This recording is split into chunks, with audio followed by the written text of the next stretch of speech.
नमस्कार. Don memory लेन किंवा आठवणींची साठवण किंवा आठवणींची आठवण या मालिकेतील आज हा 13वा भाग. 9व्या आणि 10व्या भागामध्ये मी संगीताला लागणाऱ्या साथींच्या आणि साथीदारांच्या अनेक आठवणी सांगितल्या. त्या मी मुख्यतः त्या हार्मोनियम आणि तबला या दोघांच्या होत्या. त्यात एक नाव मला आठवत नव्हतं आणि काही लोकांची नावंही राहिली ती, तर ते पहिल्यांदा मी त्यांचं मुद्दाम योगदान नमूद करतो. त्या दिवशी नाव आठवत नव्हतं म्हणजे सुयोग कुंडलकरचं.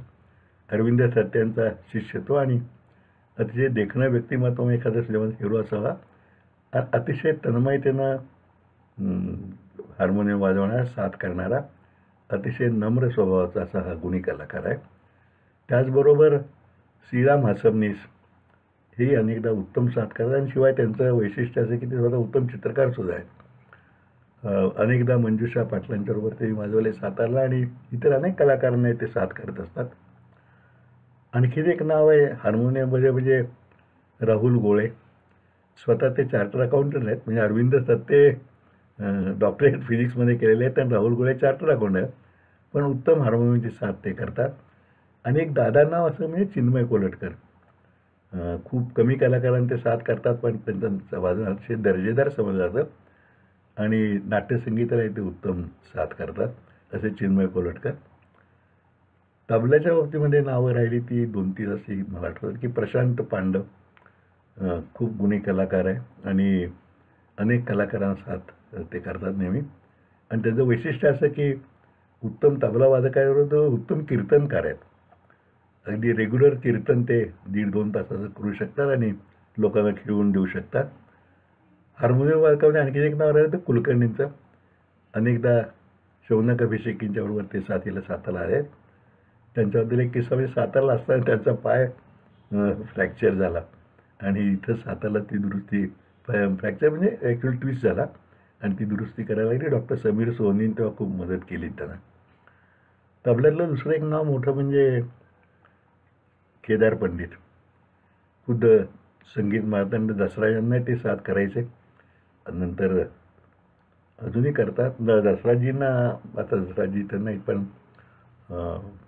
संजीव अभ्यंकरांच्याबरोबर ते साथीला आले. ते मूळ सातारचे ते आणि त्यांचे वडील प्रभाकर पंडित हे उत्तम संगीतकार होते सातारचे.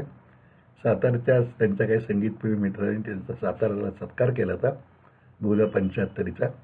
दत्ता मारुलकर हे समीक्षक ज्येष्ठ माझे मित्र होते, त्यांनी त्यात पुढाकार घेतला होता आणि त्या कार्यक्रमाला एक प्रमुख पाहुणा म्हणून मलाही बोलवलं होतं.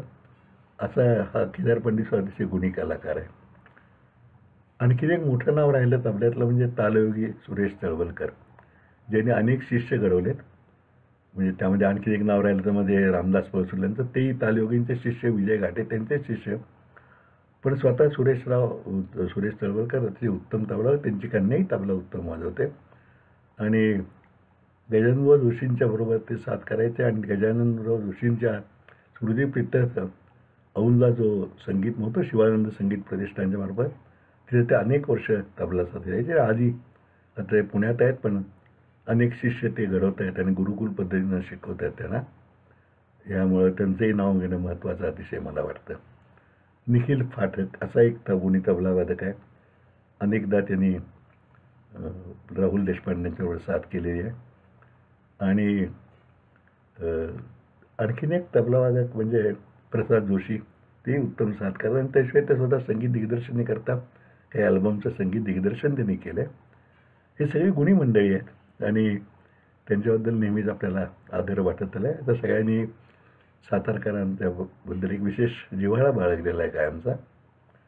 आणखीन 2 नावं महत्त्वाची राहिली म्हणजे आपण जी शास्त्रीय संगीताच्या बैठकीला साथ करायला आवश्यक नसतात, पण हल्ली जे आपण बहुतेक वेळेला विशेषतः महाराष्ट्राला संत परंपरा मोठी आहे, त्यामुळे अनेक अभंग शास्त्रीय संगीताबरोबरीने गायले जातात आणि त्यांना साथ करायला आवश्यक असणाऱ्या 2 गोष्टी म्हणजे आपण टाळ मृदुंग म्हणतो ना, तर टाळ आणि पखवाज.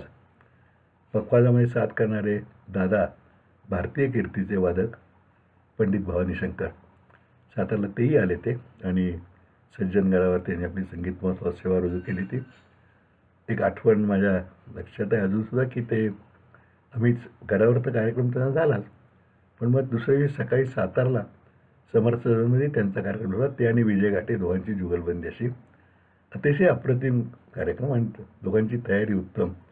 आणि भवानी शंकर म्हणजे पखवाजाला साजेशी त्यांची शरीरयष्टी आहे आणि फार अप्रतिम त्यांनी पखवाज वादन केलेलं होतं.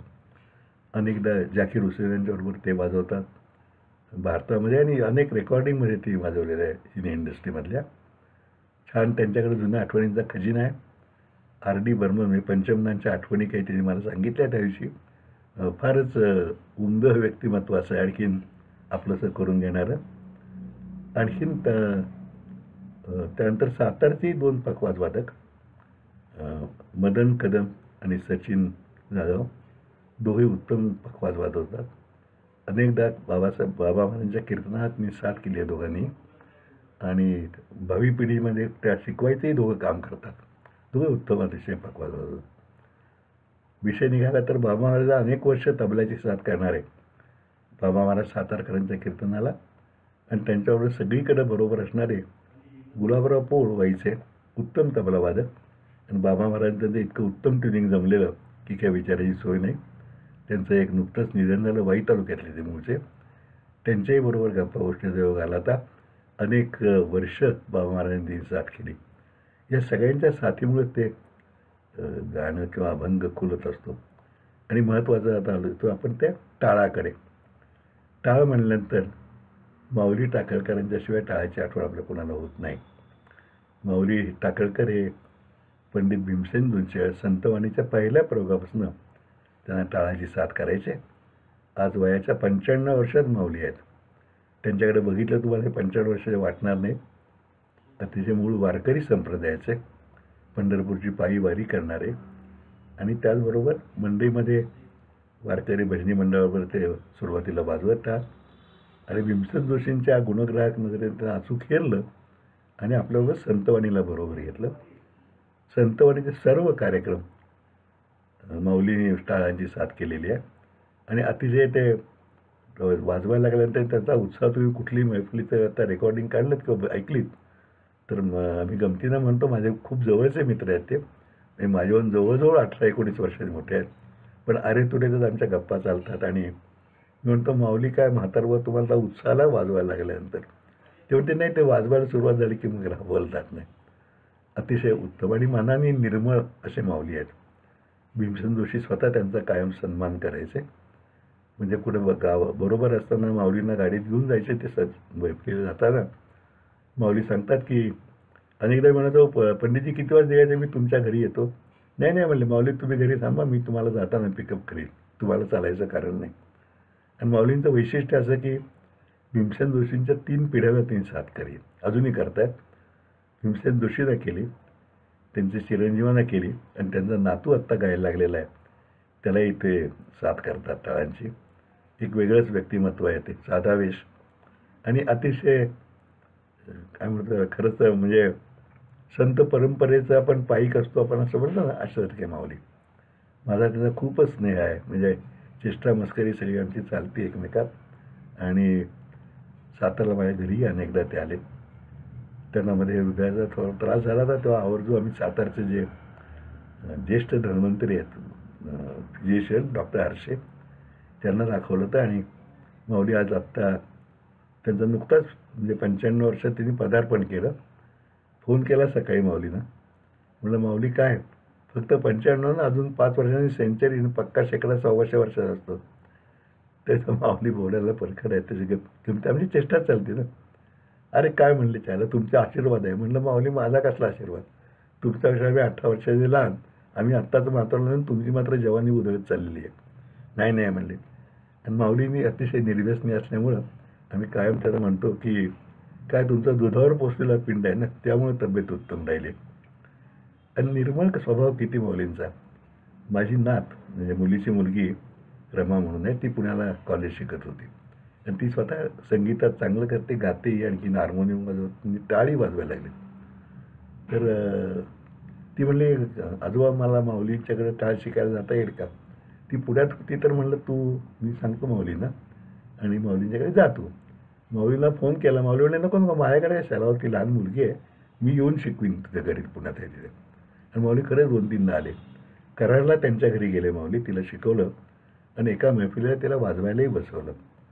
ती आत्ता ॲक्च्युली लॉचा कोर्स करते, लॉ LLB करते, पण तरी हौसेनं ती टाळ वाजवायला माऊलींच्यामुळे शिकली. तर अशी सगळी मोठी मंडळी की ज्यांनी आयुष्य समृद्ध केलं. 2 मिनटं घेतो आणि भवानी शंकरांनी R.D. बर्मनांची सांगितली आठवण सांगतो. R.D. बर्मन ज्यांना पंचमदा आपण म्हणतो, अतिशय गुणी संगीतकार, अतिशय वेगवेगळ्या वाद्यांचे प्रयोग त्यांनी केले, वेगवेगळ्या मेलडीज तयार केल्या आणि त्यांची आठवण भवानी शंकरनी मला सांगितलेली की त्यांना रोज दाढी करायचे ते, का कुठेही टेक असला तरी त्याचा एक न्हावी ठरलेला होता आणि तो न्हावी सकाळी यायचा आणि मग ते रेकॉर्डिंग असेल तिकडे जायचे वगैरे. तर एक दिवस पाऊस मुंबईत चालू होता आणि तो न्हावी वेळेवरती आला नाही आणि हे तसेच गेले, रेकॉर्डिंग वगैरे केलं आणि भयंकर चिडले न्हाव्यावरती. तो दुसऱ्या दिवशी आला, आल्यानं त्याला ह्यांनी भयंकर शिव्या दिल्या पंचमदानी. शर्म नहीं आती तुमको, ऐसा है वैसा है वगैरे. बरं झालं तो म्हणून एक गलती हो गई. क्या हुआ क्या? नाही म्हणलं, काल पाऊस जो फार झाला त्यात मी ज्या झोपडीत राहत होतो, झोपडपट्टीत, ती झोपडी पडली, वाहून गेली, त्यामुळं मला येता आलं नाही. दुसरीकडे आम्ही आसरा घेतला. पंचमदानी काय करावं? ते म्हणले, चल मला दाखव कुठे आहे तुझी झोपडी. तिथं आले आणि त्या काळात म्हणजे एक 8-10 वर्षापूर्वीची गोष्ट असेल, ती झोपडी परत उभारायचा सगळा खर्च पंचमने स्वतः केला आणि त्याला म्हणले, हे मी करतो, हे कुणाला बोलू नकोस. असे उमद्या मनाचे कलाकार असतात. कला तशी सहजासहजी प्रसन्न कोणाला होत नाही, तेवढं मन निर्मळ असतं. म्हणून हे सर्व कलाकार, त्यांच्यामागं आपल्या रसिकांचं पाठबळ असतं, सदिच्छा असतात आणि म्हणून परमेश्वराची कृपाही त्यांच्यावरती असते. त्या सगळ्या कलाकारांच्या आठवणी अशा आहेत की ज्यांच्यामुळं आपल्याला एक नवीन ऊर्जा मिळते. या भागात इथेच थांबूया. मला माहिती आहे दोघांच्या आठवणी मी स्वतंत्र एपिसोड करणार आहे. आप्पासाहेब जळगावकर आणि वसंत आसलेकर, तो करीन केव्हा तरी.